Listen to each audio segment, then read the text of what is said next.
నా పేరు బోలగాని సత్యనారాయణ. నేను భారత కమ్యూనిస్ట్ పార్టీ యాదాద్రి భువనగిరి జిల్లా పార్టీ సహాయ కార్యదర్శి. నేను మూటకొండ నుండి మాట్లాడుతున్నాను. సరే, ఈరోజు మన రాష్ట్ర ప్రభుత్వము, అదేవిధంగా రాష్ట్ర ప్రభుత్వంతో పాటు కేంద్ర ప్రభుత్వము, నరేంద్ర మోడీ సర్కారు, ముఖ్యంగా హోంమంత్రి అమిత్ షా ఇచ్చినటువంటి నక్సల్ సంబంధించి మార్చి 26 తారీఖు వరకు పూర్తి స్థాయిలో అంతం చేస్తామని చెప్పి ఆయన వాగ్దానం చేయడం, ఇది చాలా ఇబ్బందికరంగా భావిస్తా ఉన్నాం భారత కమ్యూనిస్ట్ పార్టీగా. ఈనాడు బూటకు ఎన్కౌంటర్ల పేరు దాదాపుగా 1000 మందిని పైగా హత్య చేసినటువంటి పరిస్థితి మనకు కనబడతా ఉంది.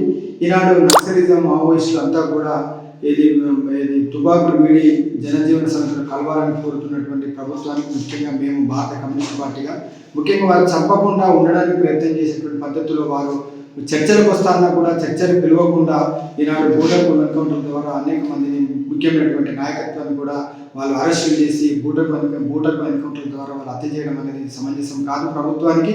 కాబట్టి ఏది ఏమైనా ఈ బూటకు ఎన్కౌంటర్లు తక్షణమే ఆపాలని మావోయిస్టులను పిలిచి వారి యొక్క చర్చల ద్వారా వారి యొక్క ఆలోచన విధానాన్ని, పేద ప్రజలు చేసినటువంటి పరిస్థితులను వాళ్ళు ఆలోచన లేకుండా వాళ్ళని హత్య చేయడం అనేది చాలా హేయమైనటువంటి చర్యగా మేము భావిస్తూ ఉన్నాం.